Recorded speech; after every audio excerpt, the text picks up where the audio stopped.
Let's talk about the 5 qualities you need to look for in others as an ADHD entrepreneur.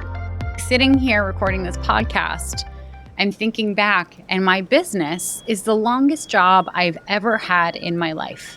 It is my longest tenure anywhere, and I am nowhere near close to thinking about switching, to thinking about jumping ship and finding something else. I'm expanding it and I'm changing it and I'm evolving it, but it's still my business and it's still a thing that I want to do every single damn day. Again, that would not be possible if I were surrounded by people who constantly harped on how hard it is. So here are the 5 qualities you want to seek out in your business owner on purpose comrades-in-arms. Number 1, they love what they do.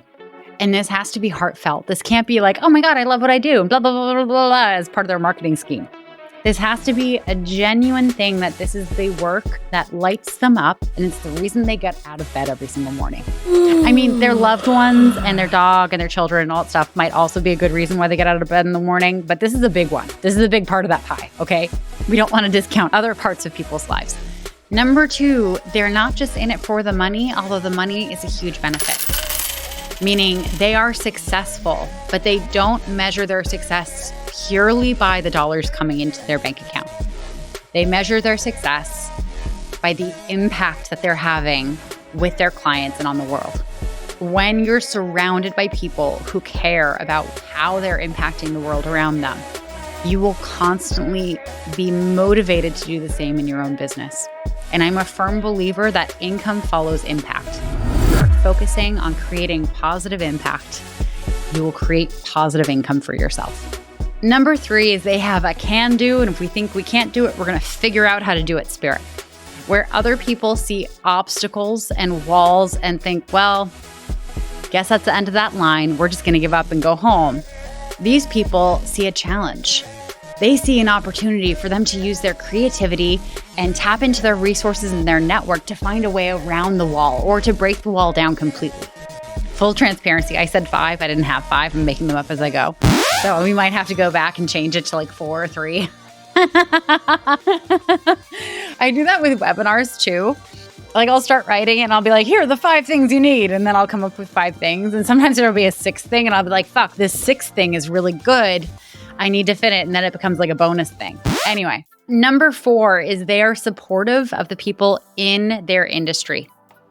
We don't want to surround ourselves with lone wolves who believe that being in business requires for them to be a competitive shark, right? You're not going to set yourself up for success if you're constantly trying to support someone who's seeing you as a threat, because they're going to see you commenting on their post on LinkedIn and they're going to think, oh my God, who is this coach treading on my territory? Excuse me. And they're going to try to make you look stupid. Now, these people genuinely do not do well in business. They may succeed in the short term, but ultimately they crash and burn because no one wants to support them. It's not a good look. But if you're just worried about your mindset and you being in this expansive state and having the right people around you, you want to be able to identify these people so you don't waste your time on them and you don't waste your energy on them and your attention. And lastly, this is gonna sound counter to a lot of what I've talked about. You want to lean into those who are comfortable being transactional. I want you surrounding yourself with people who are absolutely 100% confident asking the question, what's in it for me? Because there's nothing wrong with being transactional. There are going to be moments in your business where someone reaches out to you and they ask, hey, can we do an email list swap? Where I give you a couple emails and you send them off to your list and you give me a couple emails and I'll send them off to mine. And I want you to be completely confident in asking how many people they have on their email list, what those people are typically interested in. Are they your ideal clients? Because you may have a list full of this other person's ideal clients and it would massively benefit them to get in front of them. If there's no reciprocity, if their list isn't your ideal client, then why would you waste your time and why would you waste the attention of your audience? And saying no in those instances does not make you a bad person. Likewise, I don't want you being invited to speak at events if you're not being paid for it.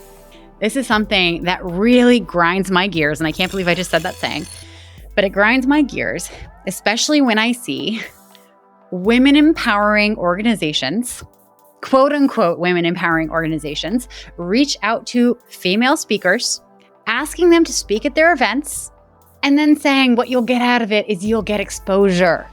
You're going to get exposure. We want to highlight everything that you do for the world, and you're going to be exposed to, that sounds really bad.